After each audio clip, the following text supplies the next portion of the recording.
அனைவருக்கும் அன்பான வணக்கம். சென்னிமலை வேலவன் சேனல் வாயிலாக உங்களை சந்திப்பதில் ரொம்ப சந்தோஷம். இன்னைக்கான பதிவு என்னன்னு பார்த்தீங்கன்னா, இன்னைக்கு வள்ளல் வாரியார் சுவாமிகளுடைய பிறந்த நாள். அவருக்கு பிடிச்ச ரோஸ் பூ மாலை, அப்புறம் அவருக்கு ஒரு ஆப்பிள், ஆரஞ்சு, மாதுளம்பழம் நெய்வேத்தியம். வாரியார் சுவாமிகளை எனக்கு எந்த அளவுக்கு பிடிக்கும் அப்படின்னா, அவருடைய சொற்பொழிவை நான் யூடியூப்பில் தான் கேட்டிருக்கிறேங்க. நேரில் பார்க்குற பாக்கியம் எனக்கு கிடைக்கல. நான் யூடியூப்பில் தான் நான் பார்த்துருக்குறேன்.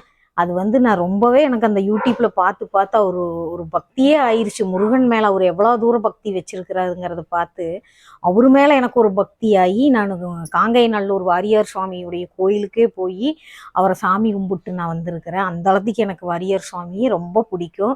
வாரியார் சுவாமியுடைய குருநாதர் ஆறுன்னு பார்த்தீங்கன்னா, அருணகிரிநாதர் பெருமானு தான் வாரியார் சுவாமியுடைய குருநாதர்.